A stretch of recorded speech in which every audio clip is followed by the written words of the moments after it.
Welcome to XM's Performance Theater. I'm Sonny Fox, and we are honoring this time around an icon, a fellow who has really changed comedy as we know it, literally.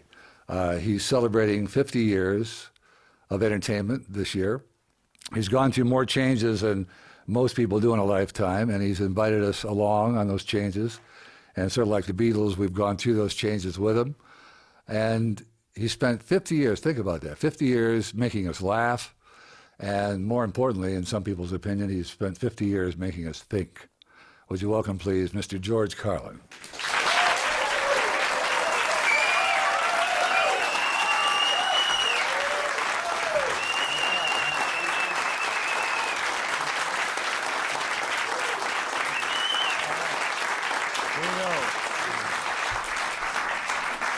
Thank you. Thanks very much. Thanks for coming. Sure. It's your first visit to XM, right? Yes, it is. Is this okay, distance and everything? Sure. Good. You look pretty good for an old fart. Well, first time I've done makeup for radio. Old fart is... Oh, I forgot. You're not an old fart. You're... an old fuck. Yeah, right. I'm an old fuck. Kind of like a fat fuck, tall fuck, the skinny fuck, short fuck, you know. It's not old man. Old man is kind of like not an age or a period of your life. Old man is a point of view, you know. It's a way of looking at the world. There are some guys who are old men in their 20s and 30s. You've seen them. You know, they just got old manish ways. Sometimes you see a little kid with, glasses and a double-breasted suit, and he's like a little old man, you know. So it's not old man. It's not old fart, which is kind of like... It's old fuck, you know. In this respect, fuck is a synonym for the word fellow. Well, you look pretty good for an old fellow. Well, I feel pretty good for a 69-year-old guy. Yep. You're going to be celebrating 70 next month? That's right, May. Yeah. Wow. 70 years old. Now, 50 years in show business, when I was doing some research, I thought, how often do you speak to somebody who's worked with Ed Sullivan and Keanu Reeves? That's quite a... Yeah. Who's more fun, by the way? Keanu is really fun on the set with Alex Winter. I was in Bill and Ted's Excellent Adventure with the two of them, and then the sequel, Bill and Ted's Bogus Journey. Right. Yeah, they were a lot of fun. They were very strange, but you know. Well, they would never calm down until they call for action on a shot. They would clown and kid around and play grab ass and everything right up until the last second, and then it would be like and action, and suddenly they would be in the scene. And it threw me because I was trying to be an actor, you know. I was trying to be serious about what I had to do. Right. And I'd have to just stand there and kind of like keep my mind on my first line, you know, because I'm not a trained actor. And we'll talk about your movie career, and we're going to invite people. Such as it is. Yes.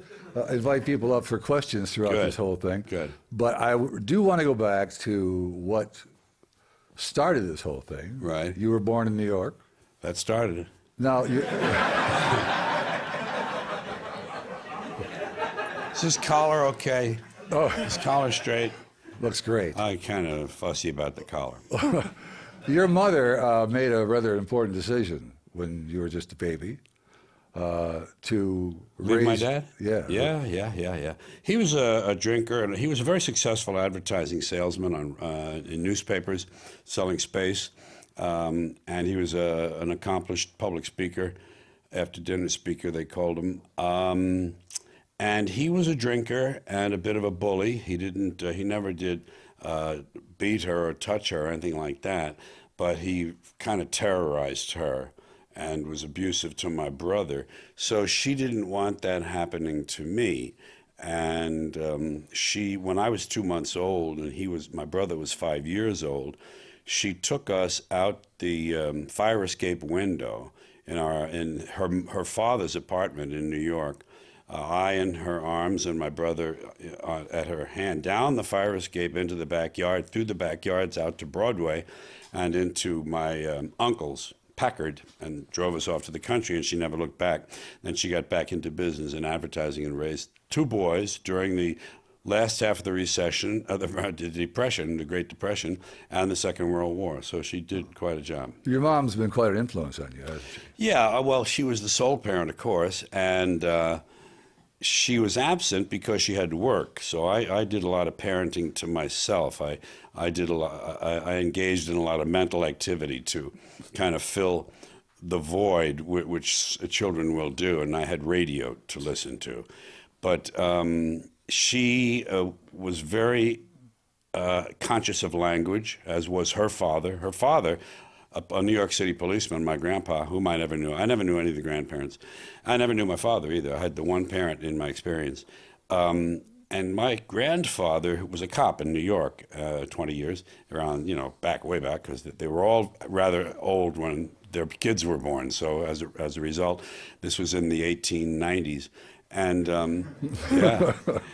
he wrote out, my grandfather wrote out many of the works of Shakespeare longhand during his lifetime because of the joy it gave him. That was the explanation he had. Wow. So that's an indication of the language gene at work. And my mother inherited that. The Irish have that to a great degree.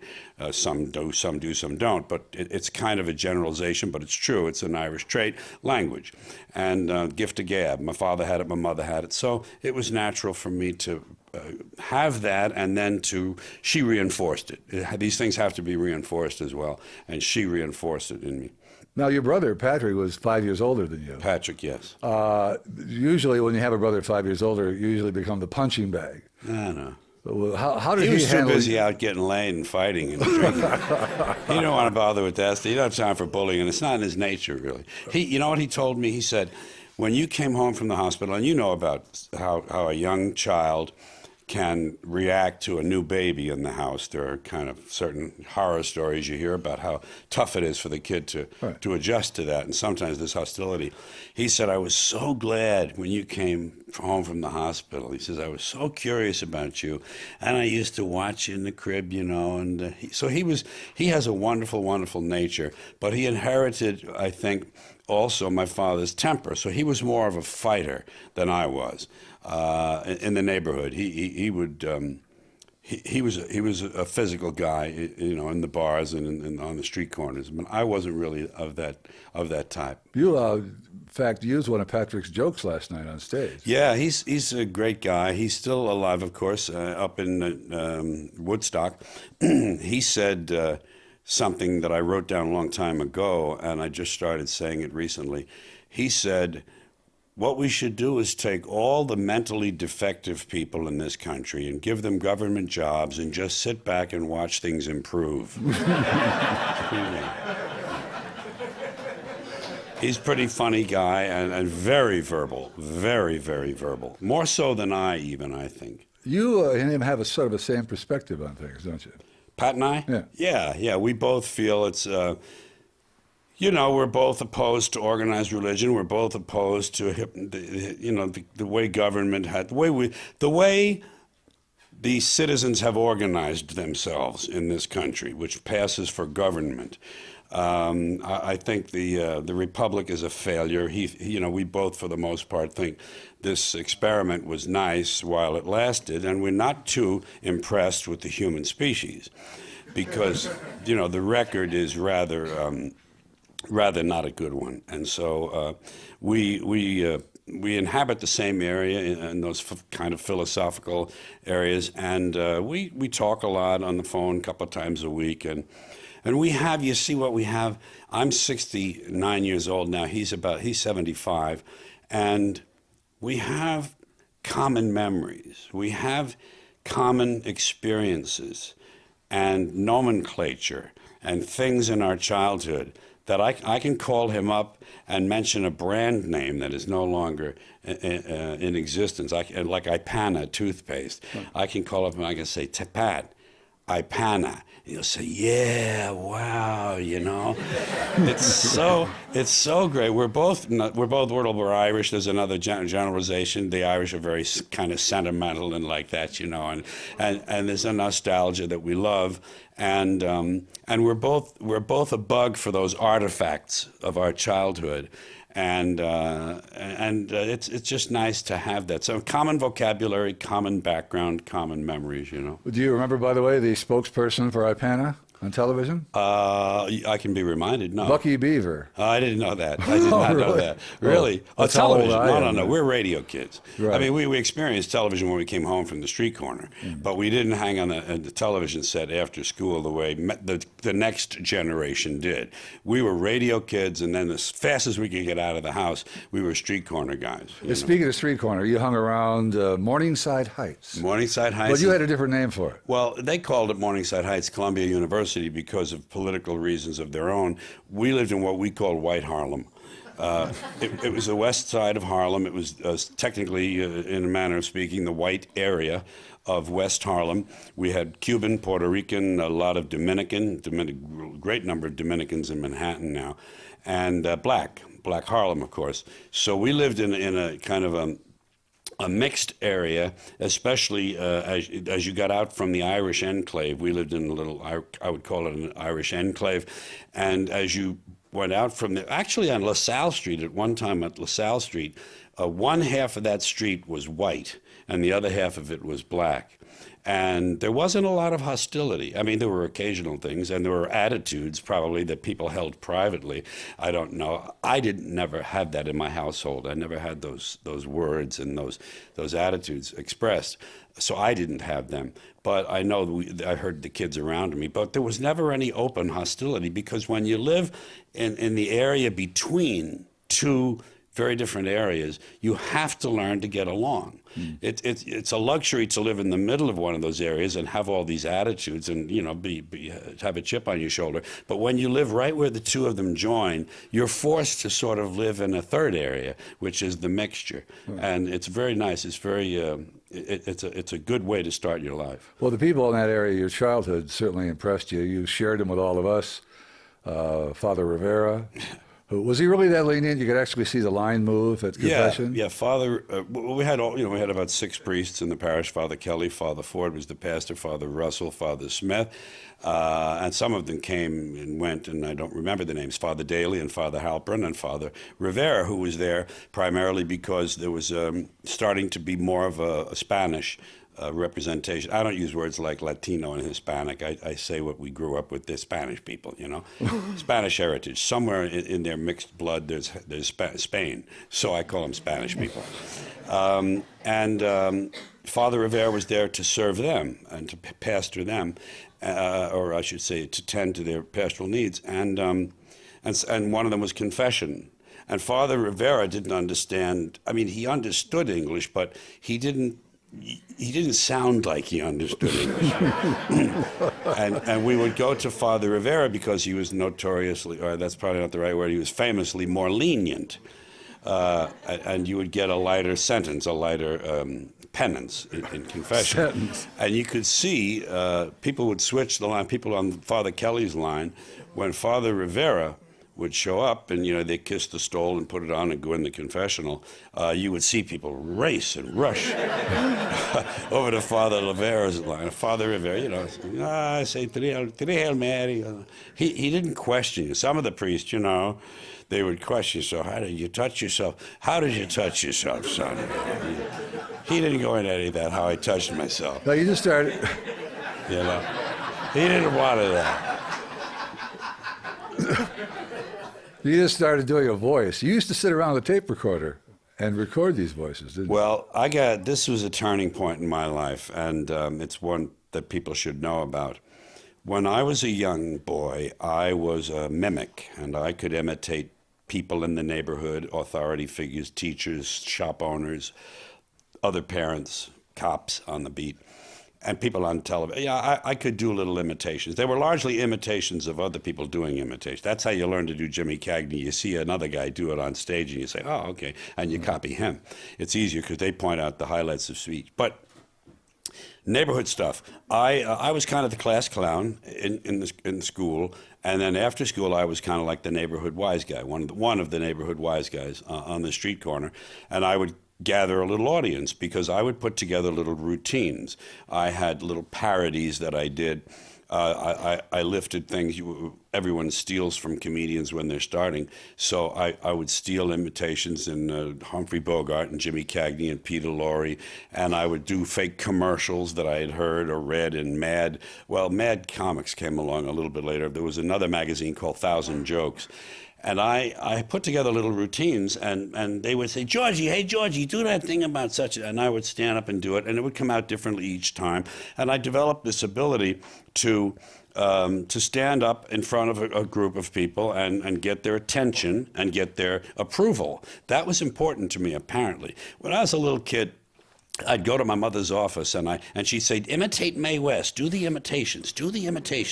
And I would do the imitations for the ladies in her office, and they would laugh. And I noticed, I don't remember noticing this per se, but I must have noticed that this got me the attention of adults. Because don't forget, I was alone in that house most of the day. When I wasn't in school, I came home and I was alone.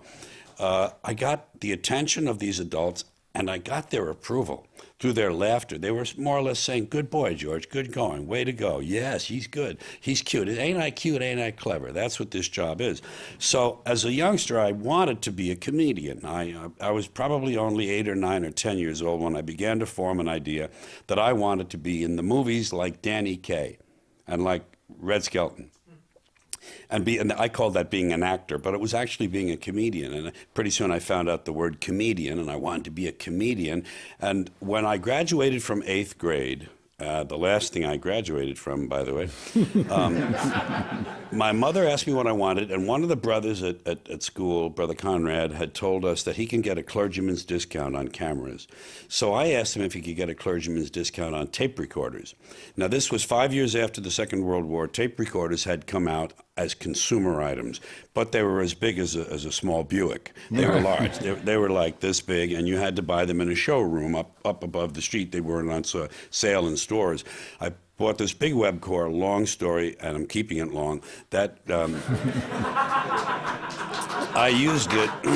I used it to do voices and do little sketches and skits and fake radio shows and fake newscasts and commercials. And I used it to more or less train myself for the thing I wanted to do. My mother was very progressive to have bought me that as a graduation present. I mean, she was a far thinker to see that in me and go ahead and foster that and reward that. Even though she didn't want me to follow it, but she knew it was a healthy thing for me to be doing. You've always been a planner.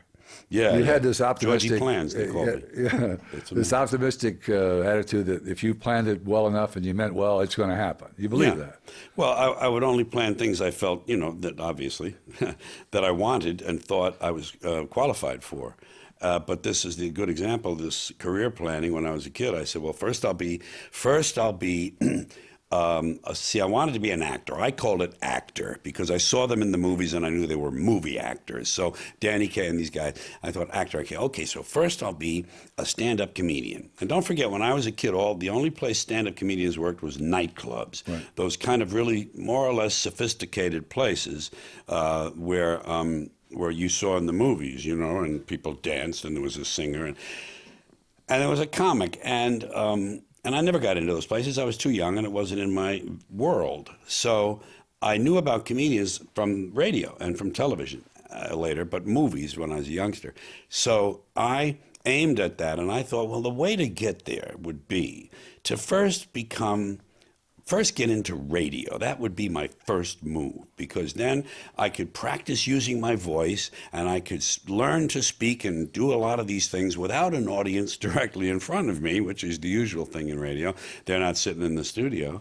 And therefore I wouldn't be as nervous or afraid, and I could kind of build up my confidence, and then I could become a stand-up comedian, because by then there were further venues for comedians. I thought, then I can be a stand-up comedian, and then I can go, then if I'm really good at that, then they have to let me in the movies.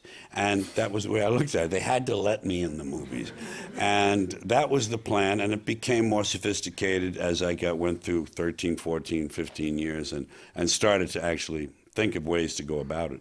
Now, you actually revealed your life's plan in what, were you 11 years old? And Yeah, when I was 11, was fifth grade, Sister Nina, and I saw her, by the way, just about 3 or 4 years ago. She came to a show Really? of mine up in Wisconsin. Yeah, she was 81, sharp as can be, sharp, thin, quick. You know, she said, "Yeah, you lived on the top of the hill." You know, they remembered me for other reasons, but she actually remembered that I lived right up the block from the school. Fifth grade, Sister Nina, I used to sing at the club meeting. They had once a week, they'd have a club meeting, and there'd be new business and old business and all that kind of stuff. And then there'd be the entertainment. You could do an imitation, you could bring in your banjo, play the piano, sing a song. I would always stand up and sing a song. I sang Mañana in her class. Mañana, mañana, mañana is soon enough for me. And, you know, some of the guys thought it was goofy, and some of them liked it.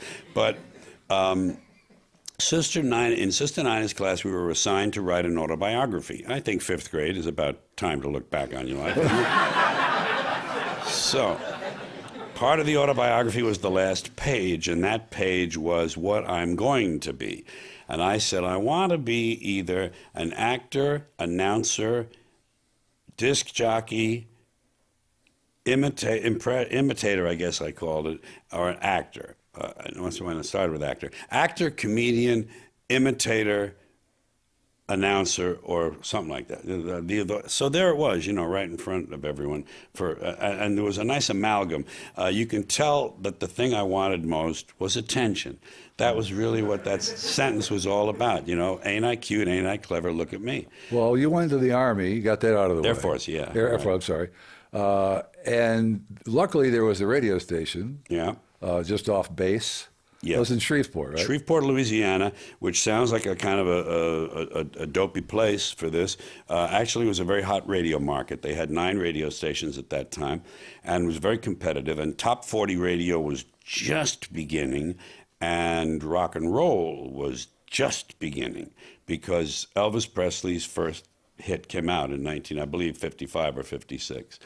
And there I was right on the cusp of all of that. And I wanted to be this announcer, disc jockey guy when I got out of the Air Force. My plan was to go in the Air Force, do 4 years from 17 to 21, get out at the age of 21, and use the GI Bill to go to school to learn to be an announcer and a disc jockey, so that I would be learning when I was 21. Now, I got in there, and when I was 18, I was in an amateur play downtown in Shreveport, in a very good community theater company, by the way, Shreveport Little Theater. And I was doing a play called Golden Boy, and in it was Joe Monroe. And Joe Monroe was famous as a radio personality in Shreveport. I was out on the base. I was in the Air Force out on the base. And in my off time, I would do this play. And Joe was a famous radio personality. He did the morning show. He did the afternoon drive time.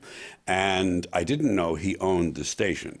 But so it was a really great station, KJOE, K-J-O-E in Shreveport. That wasn't the clue?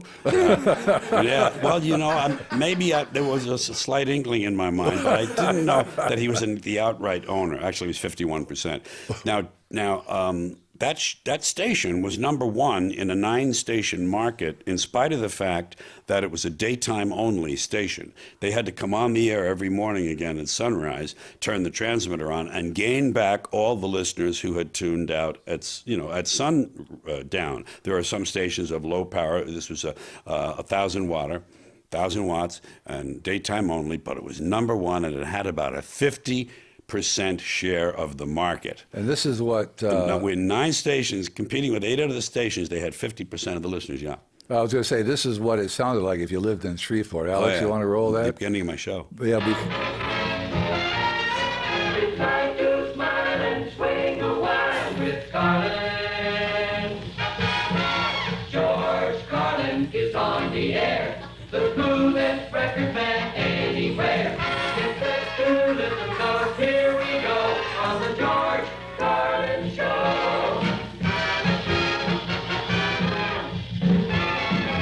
Okay, then, Solid, how you doing? Lots of music coming up for you between now and 5:45. Got the brand new Everly Brothers record, and we'll be playing both sides of it for you. In addition to listening to Elvis's latest, came out this week, and we'll get things started with the new one by Chuck Berry. Stick around, good things happening here on 1480 at Carlin's Corner.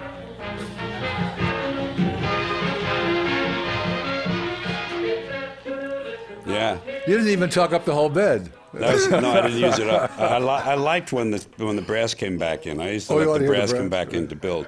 Those are great Carlin's jingles. Corner. Listen to that band, huh? Pretty good band. Yeah, well, if you went to the next market, it's the same band with a different set of... That's right. Yeah, the jingles were done in Dallas. It was a big jingle mill. So there you were on the radio. Now, was that the first time that you really got that feeling that of not power really, but hey, I'm reaching people that don't know me, or I don't know Yeah, them? well, surely. Yeah, I mean, just by definition, of course. But the way the mechanics of the thing happened, I was in this play, and Joe Monroe was in it. So I said to Joe, hey, Joe, I wonder if I could come down and watch you do your radio show, because I'm going to be a disc jockey when I get out of the Air Force.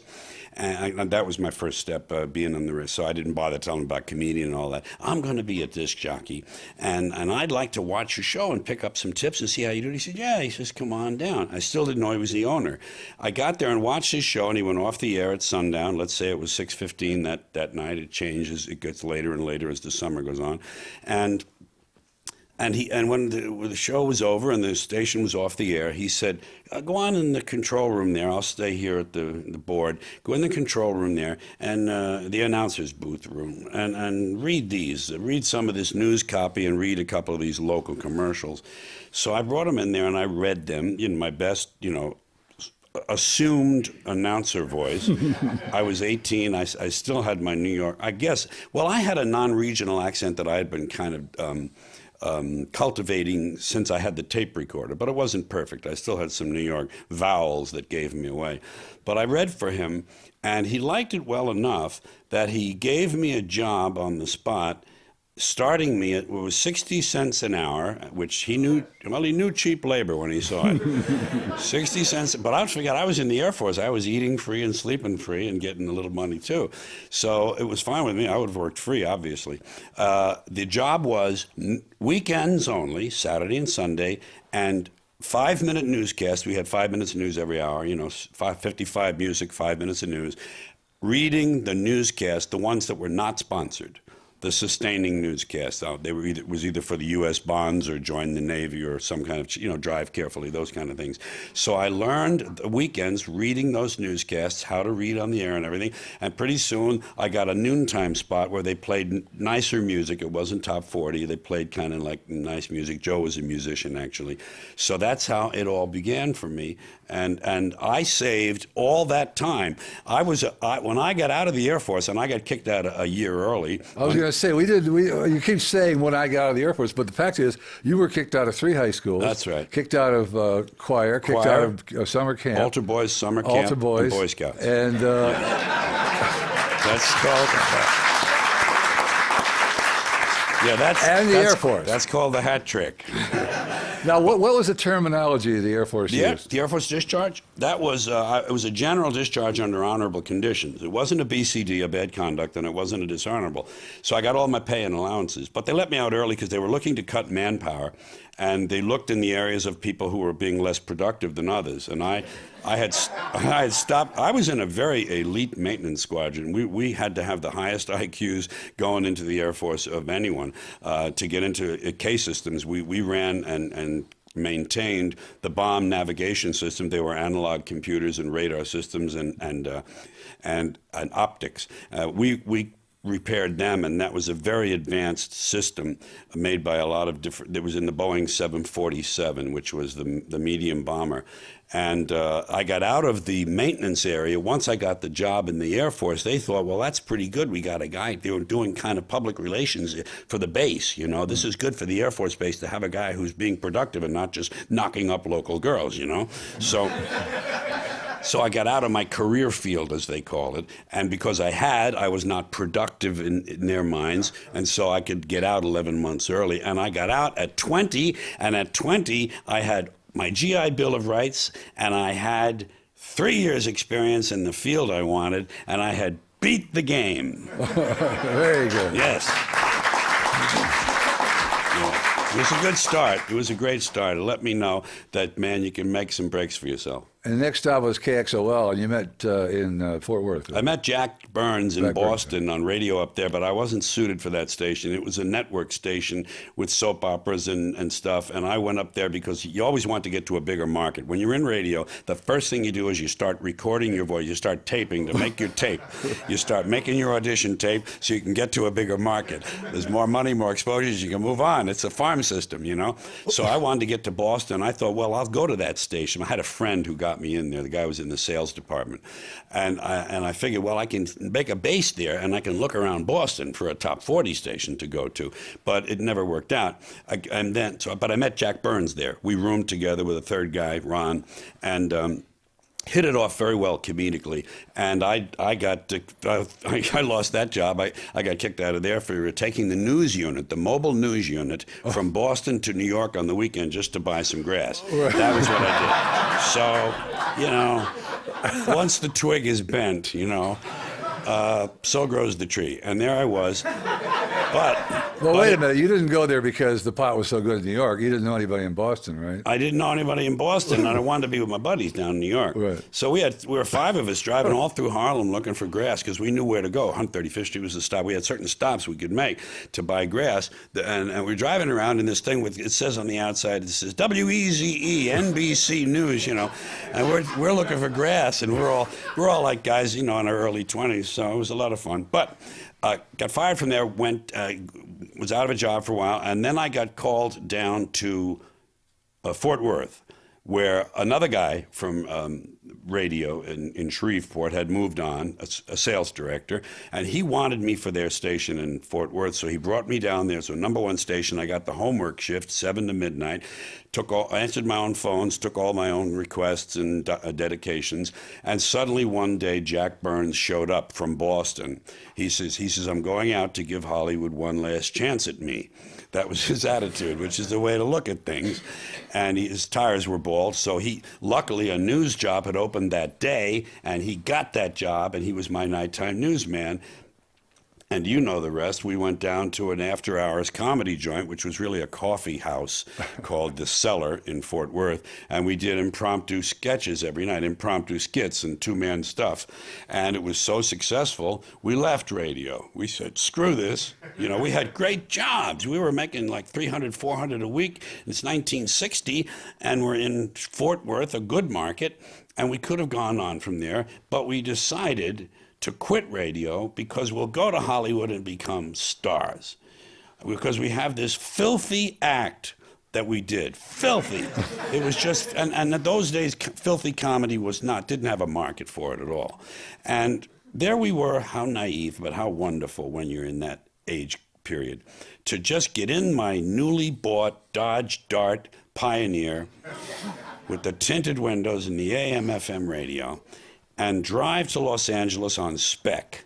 You know, on speculation, we had about $300, and we got lucky out there. We got lucky. I got lucky every time I turned around. Well, when you went out there, you got a job at a club. Yeah, no, what happened was this. First, we went out there and we were looking to see how we could get into show business. We knew we had this act we had written, and in the daytime we'd write stuff and learn it. Terrible. So we would go to places and look at other people, and we would hang around Dino's on the Strip and figure Frank Sinatra might come in. We hung around the Brown Derby one night, and Rock Hudson came floating through, and we were just using up our money. And one day we went back to the apartment, and the rest of our money had been stolen out of the sock drawer. Good hiding place, George. And we had no money. So we thought, well, gee, we hadn't counted on that. And we had vowed not to work, just to go straight into show business. We didn't want jobs, none of that bellhop stuff, none of that car hop, none of that stuff. We won't go into radio out there. But what happened was the only thing we knew was radio. And the only thing we really felt we deserved was radio. The second biggest market in the country. I mean, it was sheer lunacy to expect to just get into that market. But we went around. We went first to KFWB, #1 in the market, top 40 station. And we didn't have tapes or anything. They didn't want us, you know. So we're walking along, and we see this radio station, KDAY. Right near Hollywood and Vine. It's Selma and Vine, in between Sunset and Vine and Hollywood and Vine. We walked in there, and that's where my star on the walk is now, out in Hollywood. Really? I had them put it out in front of that radio station. It's kind of nice. We went in there, and they were looking for a morning comedy team. I mean, it's just all luck, you know? You just get lucky and you're on a roll. They were looking for guys like us. We did a tape for them. They loved us. They called us the Wright Brothers instead of by our real names. They called us the Wright Brothers. But it did a big publicity campaign, ads in Variety, full-color ads and everything, and put us on the air. And here we are on the air about, let's see, it would only have been about 2 months after we got there. And it was just sheer madness, you know. There we were. That wasn't good enough for you. No. What we did was still work on the act. We're going to work on the act because this is only a stepping stone, you know. And now we're making about 500 a week each, you know, and that's good, and we're great. But we're practicing this act after hours. This was also a daytime station, by the way. Even though it was a 50,000 watter and it had a big signal out on the West Coast, it was a daytimer. And we went off the air at sundown, and in the studio, we would work on these routines. We were getting serious now. And nearby, about 2 blocks away, was a coffee house. That was the way for us to get in. They were now coffee houses. It was the era of the beatniks. And coffee houses liked offbeat entertainment. And we knew we could get in there and do our stuff for the owner maybe and get a shot. Just get a hootenanny shot. Get a single shot, you know. And we went over there, and he liked us, and he hired us for 2 weeks. And we're still rehearsing our act, and a guy came walking through the studio because it was an office building, and you could see the studios on your left, and there were little offices here. He was a song plugger. He was a guy who used to do PR for songwriters and stuff and record labels. And he saw us, and he used to be the road manager for Rowan and Martin. And he says, "I think you guys could make it, you know." So we gave him he became our manager. We went in this little coffee house. They held us over for 6 weeks. Lenny Bruce came in and saw us. Mort Saul came in and saw us. And based on that, Lenny Bruce, we got a contract with GAC, one of the biggest agencies in the country. They had New York offices, Chicago, and Beverly Hills offices. And we got into nightclubs where we quit radio again. We quit. We said, "No, sorry about that. We got something to do." And we went on and began a career that worked out very well. 2 years together. We were on The Tonight Show with Jack Parr that October. We drove out of Shreveport in March. We drove out of Shreveport in March, and that October, we were on NBC television at night on the biggest show for a comedian. It's just stupid, you know. But, man, it can happen. It can happen, you know? Yeah, thank you. I've heard the term luck of the Irish. Maybe it started with you. I know it. It's just, I think the luck comes from heredity. You know, that's the first draw you get of luck, good luck or bad luck. Jack Burns, by the way, if you're not old enough to remember, went on to do Burns and Shriver, who you may have seen on Ed Sullivan Show doing their taxi cab routine. Jack was the bigot in the back. The bigot in the back, and Avery was the cab. Yeah, well, you know, these commies out there, the commies, you know. he did that character very beautifully, and he had a good career. And he played Warren when Don Knotts retired from Mayberry RFD. He played Warren. He was the new deputy, and he's had a good career writing and producing things. Now, you went on to become a solo act. Yeah. Each of us wanted to eventually become soloists. Ed Sullivan. Yeah. How in the world did that happen? Well, that's a part of the process as you become known. This was the era of variety television. And there were 2 important syndicated TV shows at that time. Merv Griffin and had a show, it was a 90-minute nighttime show, and it was syndicated as opposed to being on a network. And so was Mike Douglas. Mike Douglas had a daytime show that was syndicated, both out of Westinghouse Westinghouse Television. And I did about 15 Merv Griffins, and I did about 15 Mike Douglases. By the time the networks noticed me, the producers for the network, the guy who produced the Jimmy Dean show, they got me on there, and I did a monologue on there, and then they kept me over, and I did another monologue the next week, and there I was on ABC television. And from there, those same producers did a summertime show the next year. It took Andy Williams' place on the Kraft Summer Music Hall. It was Andy was on in year round, not year round, but everything except the summer. the TV season. Right. And we took his place during the summer, calling it the Summer Music Hall, with John Davidson. And I was the house comedian and the writer. And from there, that's when Ed Sullivan notices you, or the Carson people notice you, or Hollywood Palace, or whatever other variety show you were going to get on. There were a lot of variety shows then. Carol Burnett, Jimmy Rogers, a lot of them. Do you remember meeting Ed Sullivan the first time? Oh yeah, sure. Tell us it about wasn't. He was just what he looked like. He was, but he took I held out. They wanted me on that show. Here I am, still now in my early developmental stage, although I was on national television a lot. And they wanted me on the Ed Sullivan Show, and I resisted because I had heard that they were very brutal with comedians about cutting their time at the last minute. You have 6 minutes, they come and tell you to cut a minute because the monkeys went long, Sorry, but the baboon went long, you're going to have to cut. So I didn't want that because I did set pieces. I didn't do a series of jokes that I could cut 5 of them out to take out a minute. I did a piece that I had memorized that was 6 minutes long, and that was it. And you couldn't take out anything. So I didn't want them going around doing that to me. That would usually happen, you have dress rehearsal in the afternoon, and then you would have the broadcast at night, live, 8 o'clock. And it would happen between dress and air, they would tell you to maybe cut a minute. And then between air, when they started at 8, and the time you went on, 8:40 or something maybe, they would come and tell you to take out 30 seconds more or something. So I didn't want that. I was fearful enough doing live television. So I finally gave in, and I wound up doing 11 Ed Sullivan shows. And I wound up really writing some very poor material. My standard really fell off because there you are, you're offered 2 more Sullivan shots, and the money is great, and the exposure is important, and you want to, do that. So, you go ahead and you write a piece, and it's not quite what it ought to be. Yeah, but I was surprised going back listening. You did the hair poem, the one That's Sullivan shot. toward the end of the show. Yeah, the hair poem and the thing about the America the ecology. Beautiful. Yeah.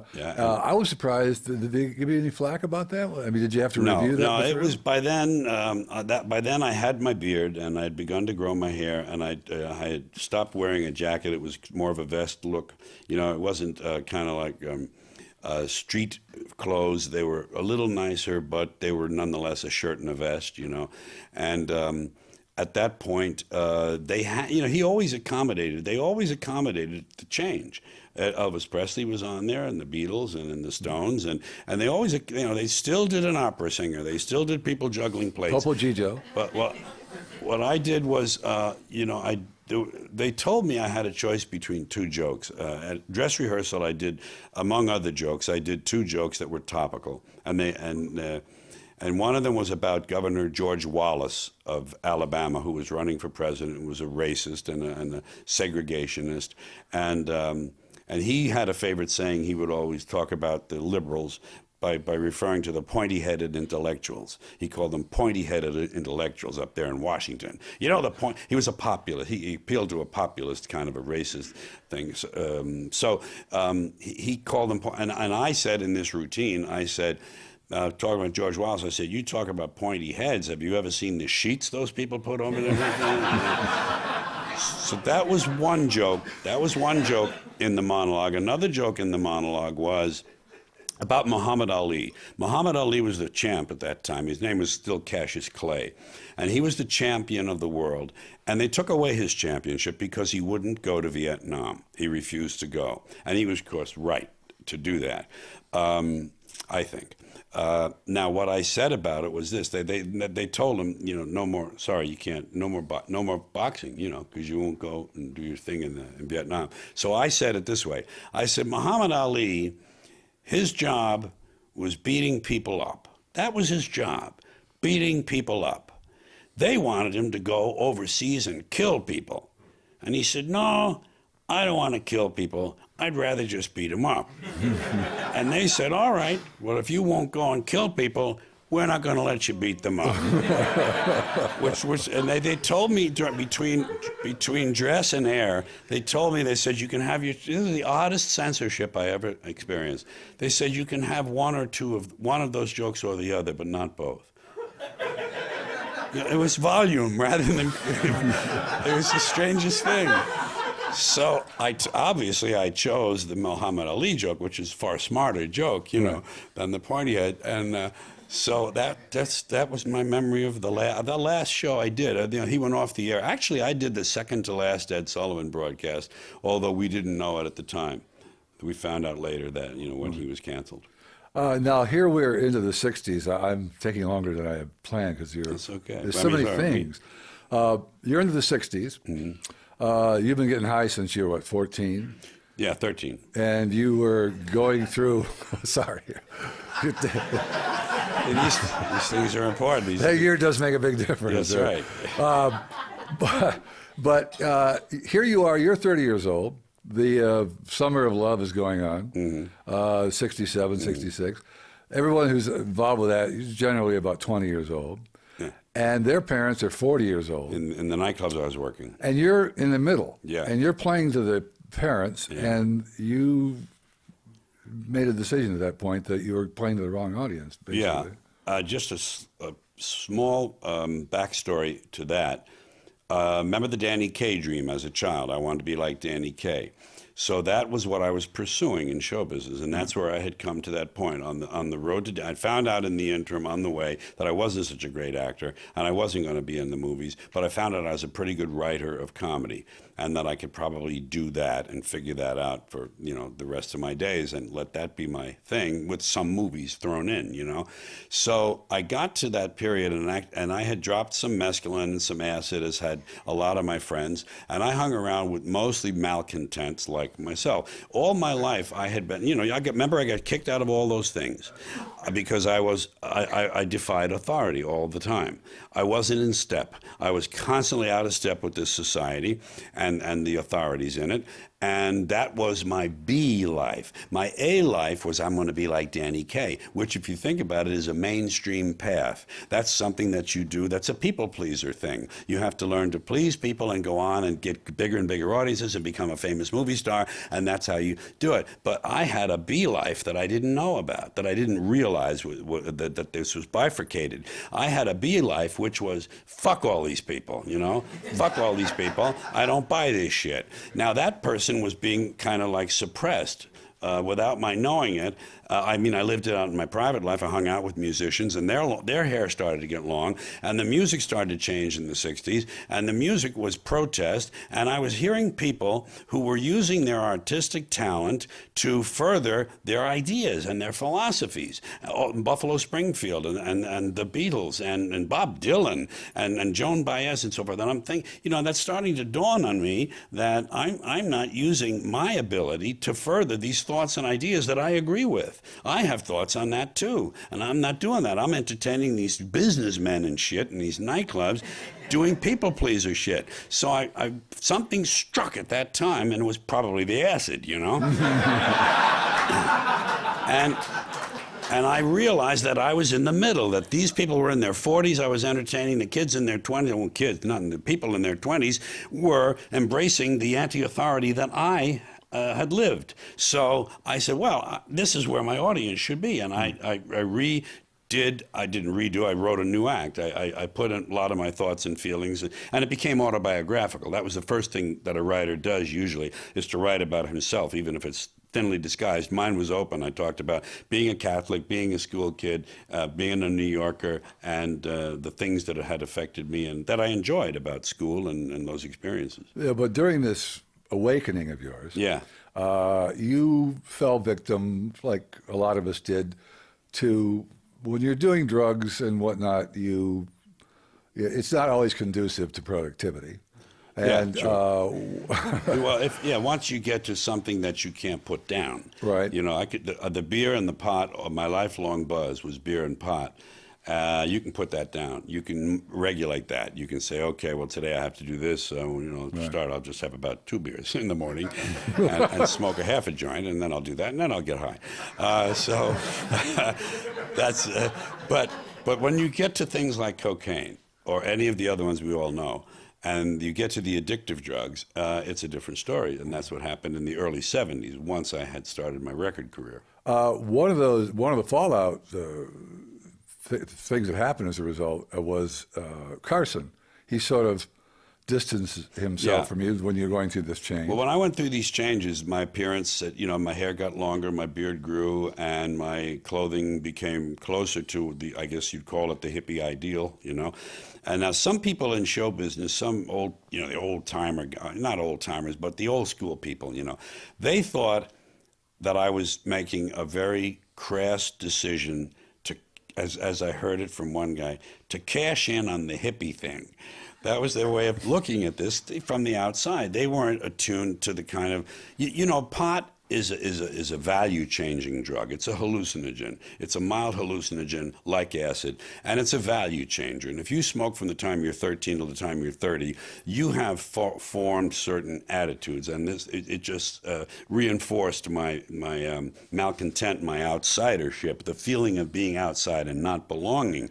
So these people had never had that, so they couldn't see that there might be some integrity in what was happening to me. And they thought, well, he's just trying to cash in. Don't worry about it. They'll see through him, and he'll. You thought you were doing a Bobby Darin with Yeah, this, right. Just going to the mountain and coming back, I am different. And it wasn't that. It took 2 years for this change to take place, physically, with the growth of the beard and the hair. And I did it on television. There were syndicated shows I was doing by that time. Virginia Graham had a 5-day-a-week show. Della Reese had a 5-day, and so did Steve Allen. And on these shows in this change period, I would explain what it was, that I don't belong in nightclubs. I belong on the colleges. I belong on the campuses. The beard would get longer, the hair would get longer, and by the time 2 years was up, I was there. But in the meantime, regular show business, which I cared very little about, but Johnny Carson was important. That was another platform that I wanted to show my kind of like new self. And they got afraid when they heard about it, because they thought, oh, he's on the acid, and they don't know what you're going to do. And I came in to see Johnny one time, and what happened was my wife had written a press kit that was very kind of telling about my new change, my new direction, what I wanted to do. And I was going to handle myself and just kind of be my own manager. And the press kit, I wrote a very funny thing about why I wanted to go to the colleges. I want to go to the colleges because you can steal lab equipment and stuff. And it was just a very bizarre letter. And I signed it with my left hand like a 2-year-old, And so they saw this at Carson, and they thought, this guy's fucking nuts, And they dropped me. I had already done probably 10 or 15 Johnny Carsons, maybe more than that. And they dropped me. And I was a year before they could see this other new self take hold, get some credibility by virtue of the fact that I was working in coffee houses and filling them. And then I did concerts and I filled them. And then they said, oh, okay. And they let me back on. Yeah, but you made the mistake. Well, I shouldn't say it was a mistake. That's for you to decide. But you got all coked up and ran into Johnny's dressing room. I asked to see Johnny in his office. Oh. I asked to come over because I wanted to present my case. But I was full of coke and I was real speedy, I was getting my teeth and probably my legs were going like this, and everything. I don't know. And I had a tie-dye shirt that was really garish and bizarre looking, And that just confirmed what they thought. They thought, oh, fucking Christ, look at this, So I had to fight my way out of that by being accepted in the place I said I would be, which was, younger, I'll call it a more youth-oriented culture, Well, Johnny obviously knows talent, because you ended up coming back and hosting. You filled let me in host as a lot. guest host. How many times? I don't know. It must have been 20 times I guest host. I've done 140 of those shows, counting Jay Leno, starting with Jack Parr. Did you enjoy co-hosting? Was that too straight for you? No, it was. I enjoyed the status that it gave me, and the exposure to talk about whatever other things I wanted to talk about. But it wasn't coming. And I was loaded on coke on a lot of those shows that I co-host. I did one show when I was loaded, and David Carradine was one of the guests. All right? I believe he was on acid that night. I only just say I believe that. I've never asked him. He came out in one of these, he was in that kind of Far Eastern, that period. Kung Fu thing. Yeah, right. well, this was more like Far Eastern. It was kind of a diaphanous, sort of a flowing white garment, you know. And he came out, and he was sitting there on the couch with his legs in the crossed position up on the couch. And I could swear to this day that each time I asked him a question, that he was answering the next one. You know? Yeah. That's how fucked up I was. And you do have a list of the questions, so you kind of know what's next, because you do rehearse what you're going to ask. But I don't know how that would be possible, but it seemed like he was doing that. I must try. I wonder if there's anyone out in eBay land who has an old copy of that for some odd reason. I have a lot of old stuff. Can you imagine Mr. and Mrs. America laying in bed watching? Yeah. And you guys are on. I know. By the way, speaking of being coked up, the very first Saturday Night Live, Yeah. you were the host. Coked all week. And did they have to bang on your door and get you to come They to say they rehearsal? did. It's been said to me. I believe it, because you do get, you do lock all the good bolts and things and shit when you're getting real paranoid, you know. Yeah, I did. I had great coke too, and I did it all week, and I didn't like what I did on the show, and I was afraid to do sketches. I didn't want it. I told Lauren the first day, I said, "Don't put me in sketches. I'm not good at that." I really didn't feel very confident about acting ability, and I didn't know sketch acting is different from acting. So I didn't make that that accommodation in my mind. So I just said, leave me out of everything, Just let me do little spots. Let me do little monologues, 30 seconds, a minute and a half, 2 minutes here, and all through the show. And that's what they did for me. They left me out of the sketches. But I can see myself grinding my teeth on that first broadcast. If you ever see the DVD, watch for the guy grinding his teeth and catching his breath, kind of like, I believe you told me you had a collection of a videotape collection of you over the years, showing your hair, different lengths and whatnot. I did. I must have lied. I think what I might have been referring to the fact that you can do that if a person wanted to, they could do that. The Great Recession. Well, during this time in the 70s, when all this, you were finding yourself and going through these changes. You did a couple of movies. You did Car Wash with Richard Pryor. Yeah. And you and Richard had worked together, though, before. Well, the way Jack Burns and I broke up 2 years after we formed the act, because he wanted to go to Second City, and I wanted to be a single. I had gotten married in the meantime, and I wanted to be a single and for Brendan and I to have a baby. And I had to get out on my own. And we were in Chicago at the time, and that was the birthplace of Second City. And he was very qualified for improvisational theater, very much more qualified for that. So we split up. We worked that night. We worked 2 weeks at the Living Room with Vic Damone. We made $750 for the team a week, and that was a really good level for us. Great to be working with an act like Vic Damone. He was, if some of you may know or not know, a great singer who Frank Sinatra said had the finest pipes of any male singer. And he had a string of hit records and a lot of things that were really fine work. And Vic, Jack and I broke up the night we closed at the living room. We broke up peacefully. And the next night I opened down the street from the Living Room in the nightclub district at a coffee house called the Gate of Horn. I opened up with Miriam Makeba and Peter, Paul, and Mary, and I was the third act. I was the opening act. And from there, I went on. Jack went on Second City, met Avery there, and that became a story. And what was Richard Pryor. Oh, Richard Pryor. Well, that was a period that began then of 2 years of drift. I did not have a partner. I worked out some of the contracts that Burns and I still had pending, places like the Playboy clubs. I worked them alone, but then I never got renewed, and I didn't have much work. And so I decided in New York after I was married. My wife is from Dayton. We would stay in Dayton when there was no work in the Midwest, and we'd stay in New York at my mother's house when there was no work in the East. And I decided that the only way to do this right was to take a stand. And now don't forget, I'm still in my clean suit and tie, short hair period.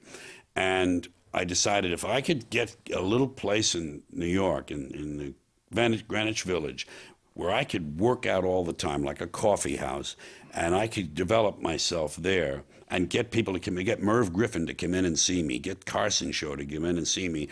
That's what I need. So I did that. I took a stand. I found a place called the Cafe Au Go-Go. I spent 2 years there on and off. I could work and go away from there for 2 months. I could come back for a week. I could go away for 2 weeks, come back for 3 days. I could work anything I wanted they were sometimes $5 a night, sometimes just a hamburger, sometimes on a weekend $65 if you were working with Bill Evans or someone like that. So I did that for 2 years, and I got Merv Griffin in, and that's what gave me my start.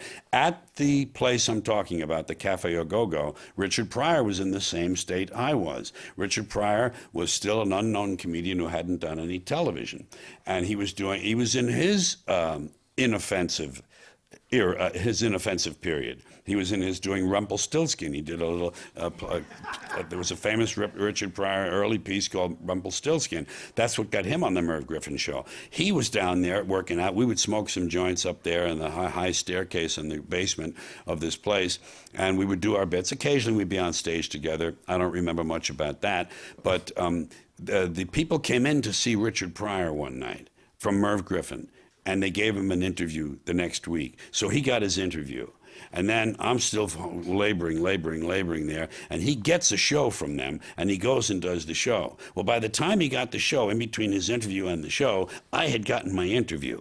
But then he had his show. So I was one step behind him. So then he got his second show. Then I passed my interview, and I got my first show. So the two of us grew out of that room into this syndicated television exposure, which was nationwide and was always watched by the networks. And that was how the two of us sprung to life. Well, one of the good things about the 70s, you released those albums that most people hear on XM Comedy all the time.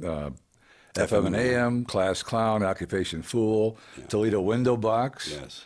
In fact, I believe it was, I don't know if you know, but it was yesterday or this week is the 25th anniversary of you told me Class that. Clown. Yeah. Yeah, that's nice to know. Those were 4 gold albums. I had 4 gold albums in a row, 72, 3, 4, and 5.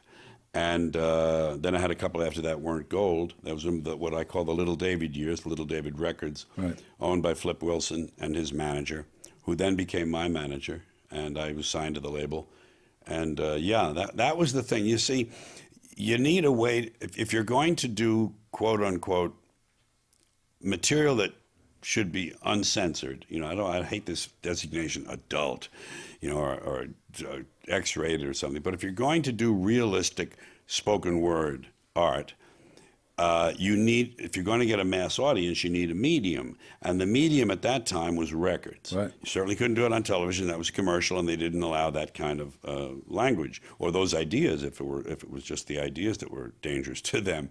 So I got my mass audience through the records. The records fed the box office at the college concerts. The college concerts fed the record sales, and it went around. Plus, you do some television and talk about both. I'll be in Buffalo, I'll be in Toronto, and I'll be in Niagara Falls. And by the way, FM and AM, but you did it a little more gracefully than that. So the whole thing worked. Then I ran out of record career. You can't be the hot new guy in town forever. Right. You can't be the fastest gun, because a faster gun is coming to town in a few years.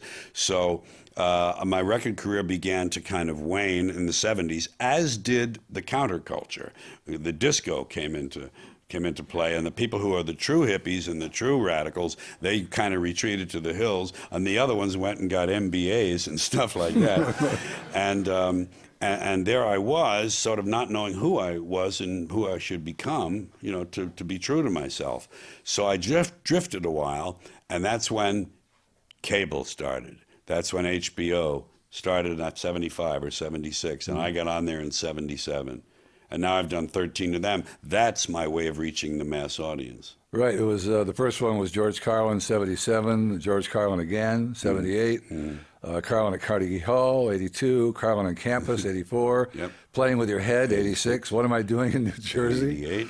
1988. Doing It Again, 1990. Jamming in New York was 92. They did that 40 Years of Comedy special. In 96, Back in Town. You Are All Diseased in 99. Complaints. That got a lot of complaints and grievances in 2001, and Life is Worth Losing in 2005. Right. I've been told that the Jammin' in New York was a special one for you. Well, it was, you know, one of the big turning points. You know, I'm an entertainer because I work in an entertainment circuit, but there's an artist at work too. Not all entertainers are artists. Some are just entertainers, and they kind of experience life, their creative lives in a static way. They get to a certain place, and they kind of stay there. Other people who have an artistic element or component grow, because artists always grow and go somewhere. Artists are on a journey. They don't know where it is going. They don't know. They don't want to know. They just know there's something else. There's something more. There's more in me. There's more to talk about. There's more to look at. A painter, a composer, they grow, they live, they grow. It's an ongoing thing. So that is true for me as a writer. That's the artistic part of me, is the writer. Well, what am I answering again? I'll get to it. Just help me out. You were talking about the HBO special. Yeah, Oh, Jammin' and the in New changes, York. right. So the artist goes through phases and changes, and I found my comic voice as a younger person in the coffee houses. I found my comic voice, and then that comic voice lasted until the late '60s, early '70s, when I made that change to the countercultural type material. That was a shift. That was a paradigm shift, and that was a change in voice, the comic voice and the writer voice. And then in and then through the '70s, I developed that, and then I kind of lost track of what would be next, and I didn't know. I kind of drifted, and I was grasping. Then in '92, even though I did these HBO shows, and they were plenty good, I like them. I still would stand behind every word of them, but there wasn't a new voice yet. There was just like an improved voice that was ongoing. In 1992, I discovered silence on the stage. I discovered that you could have long periods of silence. The show I did, Jammin' in New York, had a long, more or less serious piece called "The Planet is Fine, the People are Fucked." And and it was about the fact that the planet will outlive us. Don't worry about the planet. People who tell you they're worried about the planet are not. They're worried about themselves and their habitat. They want a clean place to live. And that's fine, but don't be talking about how you're going to save the planet. You're not. The planet will outlive you, and it will heal itself. And that piece was very thoughtful and very interesting, and I loved it, but I had to learn that there were times in the show when it was okay not to get laughs. Because one of the jobs I have, besides getting laughs, is to engage the imagination. Just in general, to engage the person's imagination. If I make them laugh along the way, that's part of the deal for me.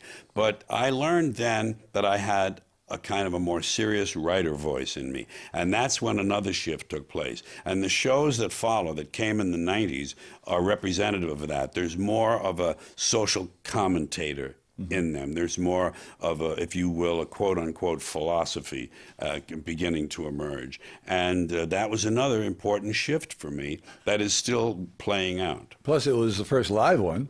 It was the first live one. It was New York City. It was the first one done in New York City for me. I did it at Madison Square Garden, not in the big arena, but in the theater there that holds about 6,500.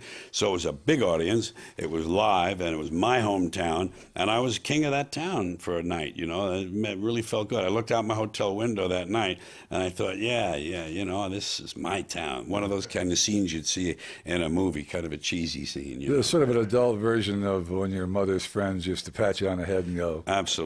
Yeah, it was just a graduated version. I still haven't covered books or movies, but I promised to let people ask questions Let's that are ask going those on two and on. questions. Are there anyone here that wants to step up and have a question? Anybody? See, it's probably They're in awe of you. Okay, great. Just state your name, please. And Hi, my name is Alan. Hi, Alan. First of all, it's very rare that you get to meet somebody that is an idol and Thank you. 30 years ago, I was introduced to on that first HBO special that you talked about, and I just thank you for 30 years of Thank you. making me laugh. That's very nice. I'm curious about some of the comics that you've worked with.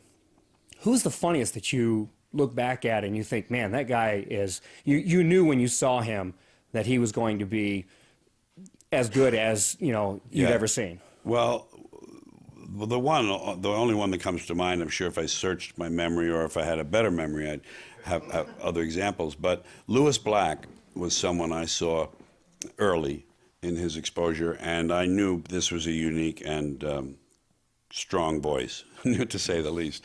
So Lewis Black, I love him. I love it that sort of theatricalized anger. And the things he talks about. He's got a good mind. I like good minds. He's one that I think of. I never hung out with comics. I still don't. I'm a loner. I'm a real kind of loner and an outsider. I never hung out in comedy clubs, and of course I never worked in them, so I didn't need to hang out in them. But I was just never attracted to that.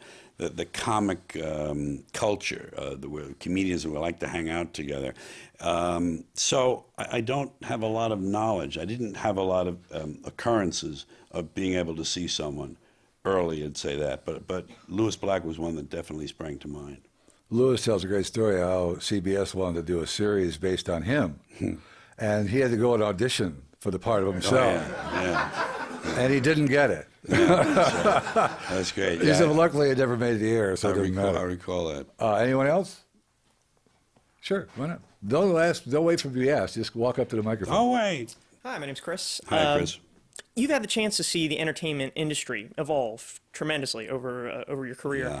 And one thing that's I've heard said, and whether it's true or not, is that if you saw a lot of people who are icons today, such as yourself, if you started today the way the system is set up, you might not get the opportunities. You maybe never would have had the chance to become who you are. That's right. Do you think that's a fair assessment, or do you think the entertainment industry in general has improved or it's just changed or gotten worse over your career? Well, depending on the individual, that's both true and not true. I would say with user-generated content and the viral quality of the internet, that a person who is self-made, let's use that for a shorthand, a person who wants to be self-made has some avenues that certainly I didn't. But on the other hand, life and the world and show business were simpler then, so it was easier to see where the path ought to be. I mean, there was only one way I was going to get started, and that was to get on a radio station, and in the midst of having that career going, to look around at places where I might have a chance to learn to be a stand-up. You know, there were some nightclubs and there were some coffee houses. So the world and the choices were limited, which was probably good for me. But I think if I had had the same tools genetically and had them reinforced as they were for me in this era, and I had these impulses to show myself off, I think I may have found a way, but God knows how different it may have been and how much longer it may have taken. It's a much more complicated place. I don't envy, I wouldn't want to come of age at this time. Although I see a lot of advantages in it that we didn't have. I see that and I understand that. But I'm very happy that I came of age in the period I did, because it was you could grab it. You could kind of put your hands on all of it without much effort, you know. And then now it's pretty elusive and pretty fragmented. Now, you mentioned you sort of, I don't, give up is the word, but you didn't take the movie idea of being a movie star quite as seriously. I wasn't after a an while. actor.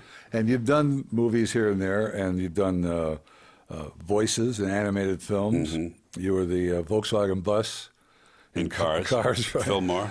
But but recently you played Ben Affleck's dad in Jersey Girl. Yeah, that was I a liked serious that. role. Well, that was written for me, and I could show my sweet side, and a bit of irascibility. But there was a sweetness to the role. It was a grandfatherly role.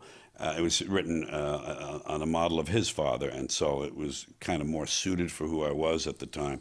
The other thing I'm proud of having done, I did a Hallmark mini-series called Streets of Laredo, which was a continuation of Lonesome Dove. and it was the authentic continuation. There's an ersatz continuation that was kind of bogus, but this was the authentic one. And I did a part of an old scout, and I really felt good about that. And then Prince of Tides, I played the gay neighbor Eddie, and I was really happy with the way that came out. But I wasn't really born to be an actor. If I had trained all my life, it would have been a different story. If I had learned technique and training, yes, but I didn't have the tools. Hello, I'm Michael. Hi, Mike. Mr. Carlin, we know a lot of your comedy comes from things that really piss you off. What are some of the things that really piss you off that you haven't really talked about on stage lately? Well, you catch me short because I don't have my computer at hand and I can't go look for a lot of stuff. I'm blessed with some pretty deep files. I don't suffer writer's block, believe me. This current show I'm doing, I went in there and I dug out the whole 75 minutes all at once, and during a week's time, took it all out and began doing it the way it was, those 75 minutes from scratch. So I'm very proud of that productivity record. But I think it's not so much what I'm angry about, because anger implies that you have a stake in the outcome, that you care. And I don't really care. I don't. I mean, it comes across as anger. Obviously, there's a theatrical, there's a heightened kind of intensified theatrical anger that you need to convey these thoughts. But I'm not personally an angry man. I'm not personally angry about these things. I think they're wonderful because I root against the species. I finally came to a realization, and this freed me as a writer. This was part of that transformation in the 90s. I realized I didn't really care about this outcome on this planet. I didn't care what happened to the species. I think this is a species that was given great gifts and had great potential and squandered them. I think this species squandered them. I think it chose poor ways of organizing itself, socially and politically. I think it made a wrong turn when it came to buying the okey-doke that the spiritual leaders gave, the high priests. We turned it over to the high priests and the traders. It's commerce and religion that have ruined and spoiled the potential of this species. And in this country, the same two things are true, but this country is writ large, and this country is the leader in the decay of the soul, if you will. Just I use that metaphorically.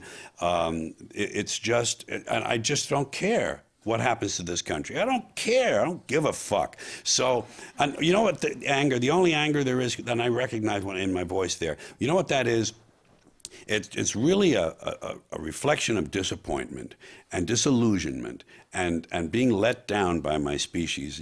We had such great possibilities, and they're not being realized. They talk about poets and philosophers, and well, aren't there? Yes, there are. How much influence do they have? None.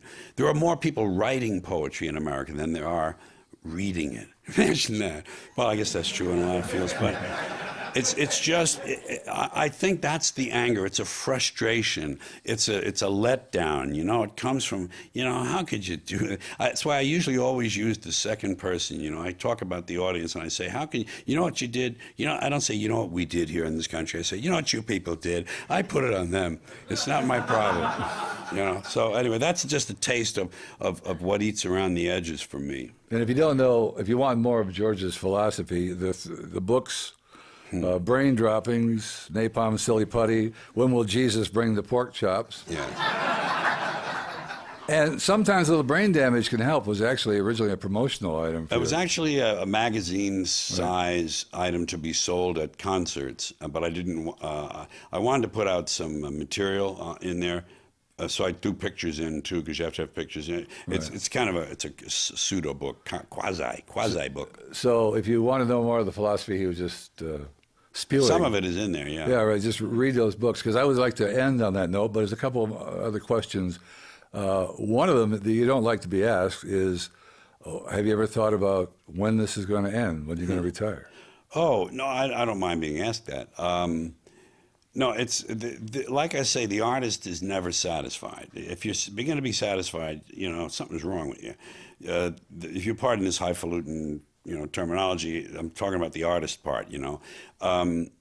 Pablo Casals, the great cellist, master of the cello of the last century, one of the outstanding musicians of the last century, he was in his 90s, and he was still doing a few recitals, and he would practice 3 hours a day. He practiced his cello 3 hours a day, and someone said to him at some point, they said, Master Casals, you know, you are a past master. You are the maestro. Why, at your age, do you bother practicing 3 hours a day? And he said, well, I'm beginning to notice some improvement. And that's the answer. I mean, why stop? You know, only if nature stops me, if I lose the ability to write or speak, some alteration in plans will be necessary. But I've already imagined, because they do have this for people who are totally paralyzed, that the movement of your eyes, you can look at a keyboard that's projected and you can type by moving your eyes to the letters. And they'll have that perfected by the time I'm paralyzed. I'm assuming that. Well, to quote George Carlin, art doesn't have a finish line. No, right, yeah. It's just a race, but against yourself, with no reward except the satisfaction of explaining yourself in some symbolic form or direct form. In my case, painting is more symbolic. Would you leave us with what you would put on your gravestone? What's your epitaph supposed to read? He was here just a minute ago.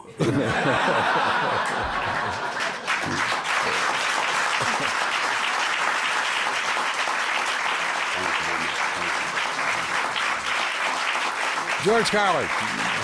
Thank you very much. Thank you all.